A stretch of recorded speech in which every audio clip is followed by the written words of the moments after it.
Welcome to the Business of Travel, the official podcast of the Global Business Travel Association. I'm Kelsey Frenkiel, Senior Manager of Sustainability at GBTA, and I'll be your host for today's episode. So today we're talking about the exciting topic of regenerative travel. Joining me is Wesley Espinosa, who goes by Wes. He's the Interim Executive Director of the Center for Responsible Travel, or CREST. Hi, Wes. Thanks for joining us. Hey, Kelsey, how's it going? Thank you all so much for having me. Absolutely. Thanks for joining. I wanted to give our audience an opportunity just to learn more about us as people and not just as voices over the next 15 to 20 minutes. So Wes, can you tell us what's your favorite travel destination? Gosh, that's such a tough question. I'm gonna have to say a place where I lived and worked for quite some time, in southern Chile, in Patagonia, in Torres del Paine National Park. Honestly, I just love that community so much and feel such a close connection to them. And it's just one of the wildest places on earth. And I've spent months and months of my life in that national park, building trail, getting to know people and stakeholders. And I can't think of a place that I've enjoyed going to more than there. I love that. You really get that, spiritual and cultural connection with a place.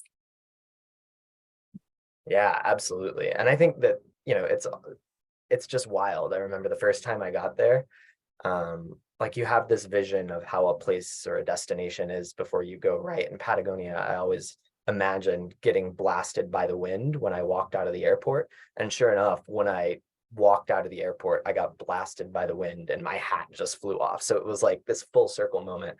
And I think it was meant to be from that moment. And I think this ties in well to your work at CREST, right? Because I know CREST is actually working actively in that area. Can you tell me a little bit more about what you do at CREST, or the Center for Responsible Travel? Of course I can, Kelsey. And I'm so excited to talk to you about this topic. Kelsey and I go way back, and we always have really amazing discussions about travel and tourism. So I'm just really excited about this. But CREST, or the Center for Responsible Travel, is an organization, a nonprofit organization that's been around for 20 years. We are in our second decade officially right now. And the organization has seen many different shapes, sizes, and efforts through the years. But sort of as our new strategic plan dictates, we have a new mission, and that mission is to be a center of tourism knowledge, empowerment, and action for destination communities, where we can work towards a vision of a world where travel benefits communities and the environment. So we do a whole host of different field projects, research, and collaborative action with stakeholders across travel and tourism to try and address what we believe are four threats to tourism. Now, three of these four threats exist without tourism, but we believe that when tourism is practiced irresponsibly, that it perpetuates or exacerbates these four threats. And those four threats are: number one, over tourism; two, climate change; three, inequality, poverty, and a widening wealth gap; and then four, biodiversity and cultural heritage loss. So we work to actively address those threats, and we do so through a thematic approach, which we look at as four pillars. And those four pillars are as follows. Number one, applied research. So we make sure that research that exists in academia and really long 100-page reports are both accessible and digestible for travel practitioners, travel companies, and tourism practitioners. And then there's research that sits in the private sector behind a paywall, and we want to make sure that those ideas are accessible to all destinations, communities, etc. Our second pillar is destination stewardship, which we push in multiple destinations, and we have several destination stewardship projects around the world right now, including in Taos, Lake Tahoe, in a small community called Big Bay, Michigan, as well as our program in Chile and Patagonia, the Torres del Paine Legacy Fund. And the idea here is that in a destination, the community, meaning all folks that are sort of related to that travel value chain, should have a seat at the table when it comes to tourism management and the long-term sustainability of that destination. Our third pillar is advocacy and systems change. We want to make sure that through collective action with other actors across travel and tourism, we can make real meaningful change, especially as it relates to climate change. You can check out the Future of Tourism Coalition that we're a part of to see some of the work that we're doing there. And finally, our fourth pillar is education. That's instances like this where I get to have conversations with amazing people like you, Kelsey, at the Global Business Travel Association. And the idea is we want to make sure that we're having active conversations with people about travel and tourism that change the way we think about it. So that's a quick introduction to CREST. Awesome. Thanks so much. Wes, you mentioned the word tourism. At CREST, does your mission cover both business and leisure travel? Absolutely. And I use the words interchangeably. So travel and tourism, at least in our case as a nonprofit, are used interchangeably, though we recognize that these are two very different segments of travel and tourism, where you have leisure travel and business travel. But both have the ability and the capacity to either, as I mentioned earlier, have irresponsible practices that have negative impacts on destinations and communities, or switch up their practices so that they have a positive impact on destinations and communities. So I use them interchangeably, and we'll try to use the word travel because I know that the business travel community, really sort of separates itself like that and has a very different approach to travel and tourism. So excited to talk about that today.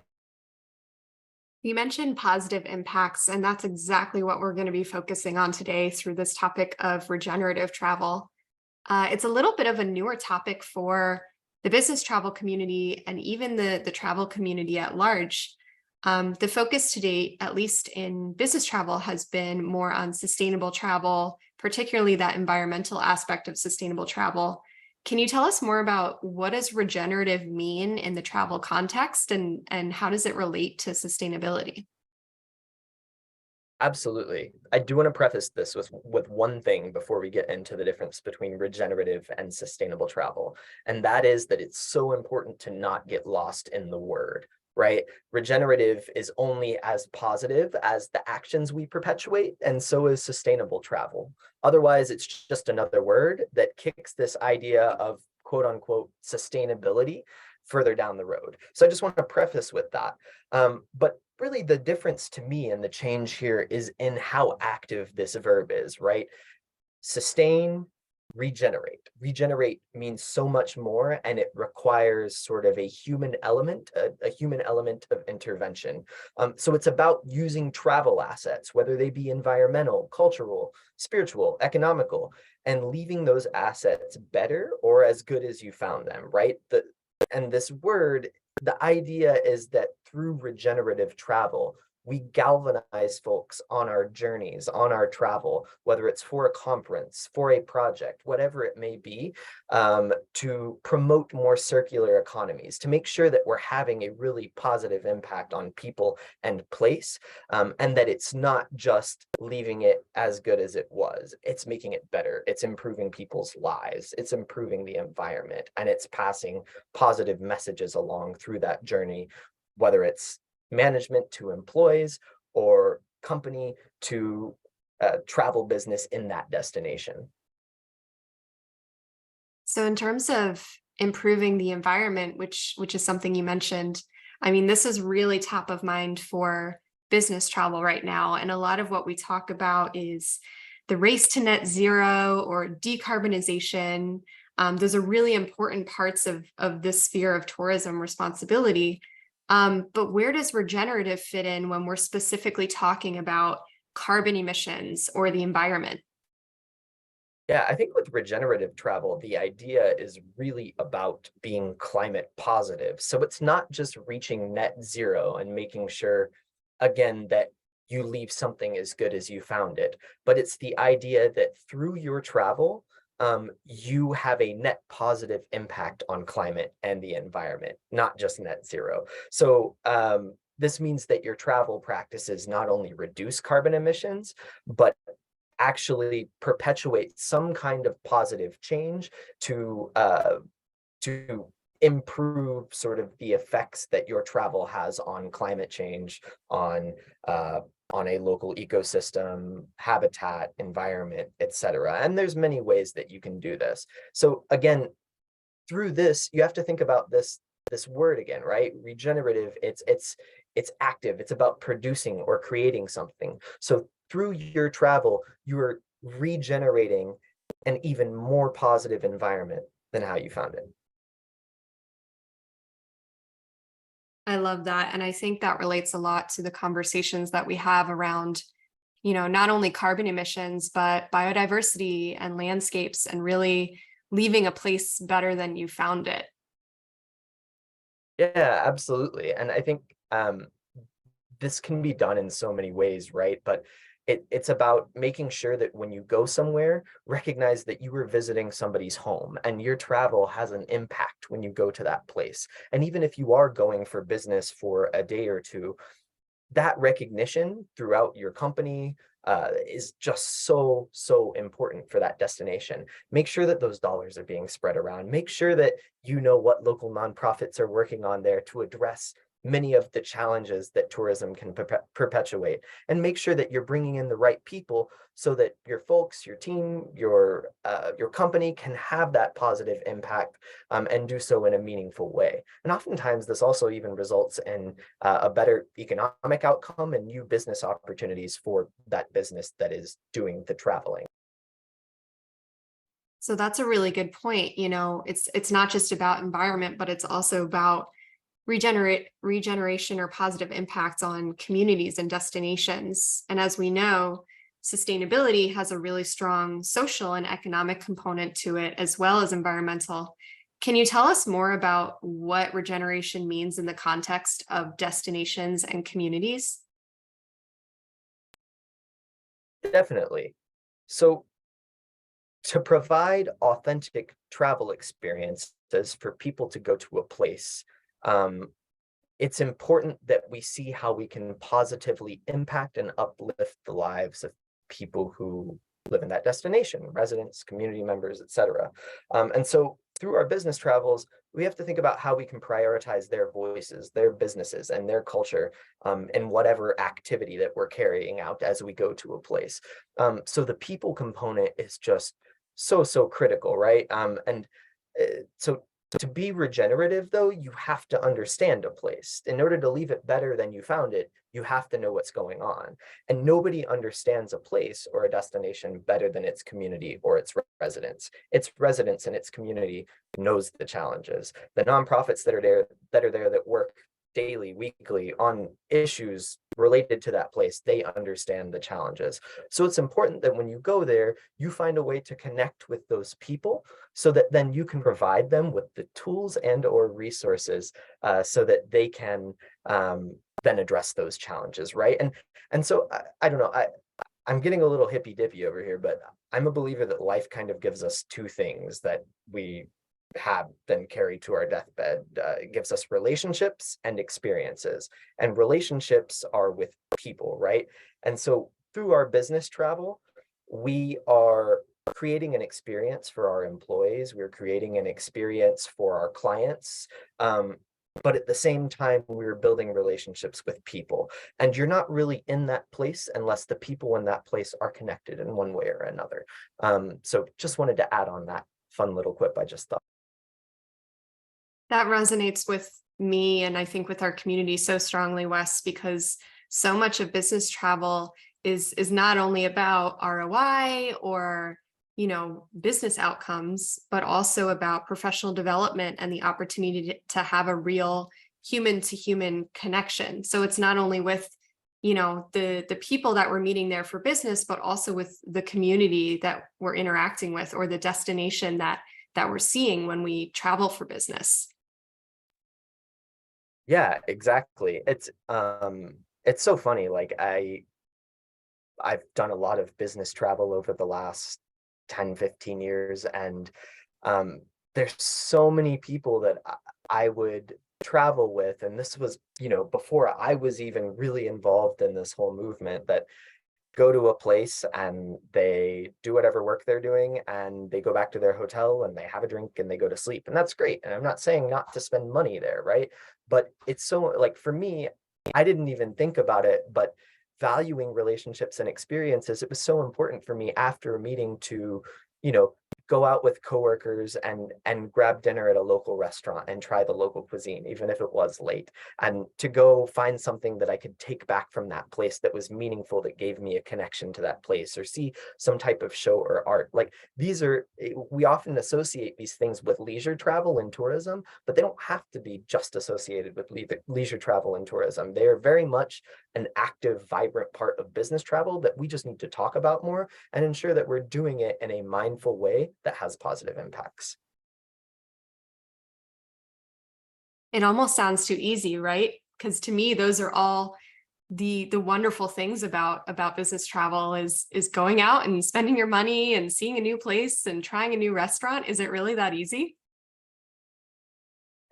I think there's a part of it that is that, right? But I do think that there also has to be a little bit more research done, right? When you're going to a place. And one of the things that I like to do, and I talk about this as it relates to leisure travel a lot too, but I think with business travel, it's so important that a business does research. You know, if you're the buyer for some type of event that you're doing in XYZ destination, it's so important that you find a nonprofit, and maybe not even to give, although giving to a nonprofit is always a great option, but find a local nonprofit that works at the community level related to tourism, or find a DMO, or a destination management or destination marketing organization, as it's traditionally known, which I kind of had I already slipped it in already, but we're hoping that there is a transition to call them destination management organizations.